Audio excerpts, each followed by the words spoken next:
All right, every semester I get this question asked. This is coming from 5.7, number 11 on WileyPlus. I'm just going to do the part A of finding the distance traveled. That's usually the part students have trouble with. All right, so we have a particle in rectilinear motion. Here's the velocity function, and what's the distance traveled from 0 to 5? Okay, so what we learned about distance traveled? That's equal to the integral from 0 to 5 of velocity t cubed minus 3t squared plus 2t in absolute values. And let's put our dt at the end. All right, so the trick is we need to write this as a piecewise defined function. So maybe I'll come over here and say, okay, let's take t cubed minus 3t squared plus 2t, that's all in absolute values. Let's write as a piecewise defined function. So what do we usually do? We usually find out where this inside of my absolute value is equal to 0. So let's take t cubed minus 3t squared plus 2t, set that equal to 0 and solve. Well, I could factor a t out. So we have t times t squared minus 3t plus 2 is equal to 0. Well, let me see what else I could do with this. And it's t. And this part right here could be factored into t, 2, 1. If I make them both minus is equal to 0. Now take each one of these factors and set them equal to 0, and you get t is 0, t is 2, and t is 1. Now let's see something, okay? Because this absolute value might change signs a few times or whatever this function. So let's see. Let me draw a number line. On this number line, let me put 0, 1, and 2. And let me find out where this absolute value function is positive, where it's negative. Well, I could do test values. I could say, what about a test value in here? Like a half. What happens if I sub a half into here? I get a positive, get a negative here, and a negative there. What's a positive times a negative times a negative? Positive. Well, let's pick a test value in here like 1.5. What happens if I put 1.5? I get a positive times a negative times a positive, which makes this part negative. And what if I pick a test value like 3 over here? I get positive times positive, which is positive. So what are we saying? We're saying this absolute value function is positive here, negative there, positive there. So whenever you have t values that are between 0 and 1, put t values between 0 and 1, what is the absolute value? The absolute value is positive, so it's going to be the same as the function inside the absolute value sign. So it's going to be t cubed minus 3t squared plus 2t we'll use. Kind of crunched up there. Let me get a little more room here. All right, what about whenever t is between 1 and 2? Now we're going to look at t being between 1 and 2.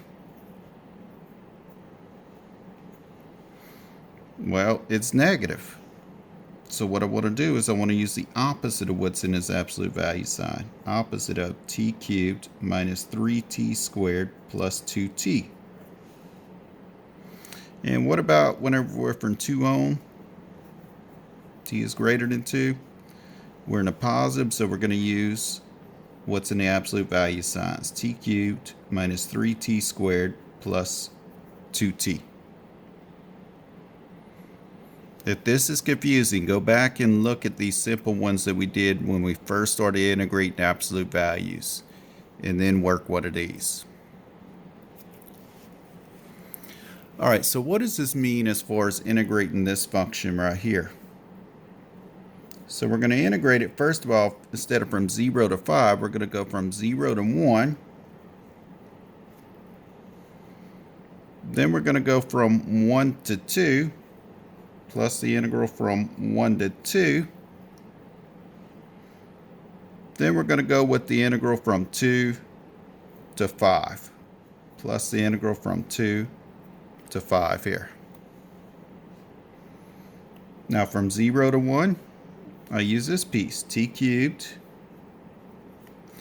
minus 3t squared plus 2t. Don't forget your dt. From 1 to 2, I use this piece, the negative.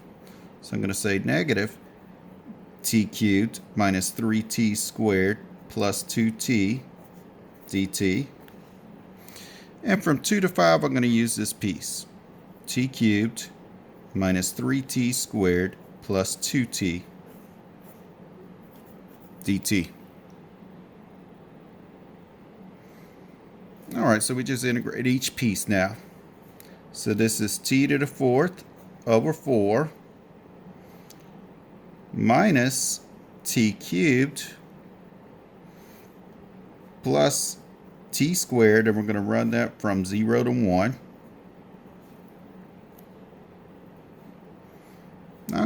I could pull the negative all the way to the outside if I wanted to here. That's fine. And then I'll get the same antiderivative here because it's really the same function. T to the 4th over 4 minus t cubed plus t squared. And we run this one from 1 to 2. Plus, and then the antiderivative here, well, take a guess at what it's going to be. T to the 4th over 4 minus t cubed plus t squared from 2 to 5. Remember, make sure you can do it yourself, not just watching me. The only thing that watching somebody do math makes you good at is watching somebody do math. You have to do it yourself to get good. All right, so we're going to have 1/4 minus 1 cubed plus 1 squared, or I could put this 1 to the 4th over 4. I guess technically I need. Minus, what do I get when I evaluate this at 0? Just a big fat 0. Minus, that's 2 to the 4th over 4 minus 2 cubed plus 2 squared. Let me actually put this in brackets right here. Minus, evaluate this thing at the lower limit, 1 to the 4th over 4 minus 1 cubed plus 1 squared. Close off your bracket.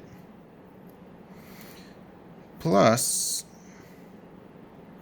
what do we have? 5 to the 4th over 4 minus 5 cubed plus 5 squared minus 2 to the 4th over 4. I'm running out of room here.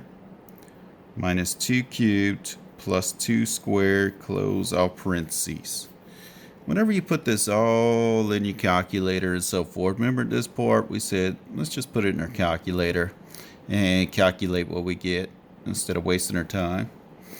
And then we'll probably get some kind of decimal, but if we convert that, we'll get 227 over 4.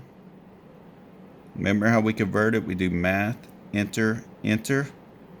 And my unit was meters, so I'm going to put meters there. I hope this helps.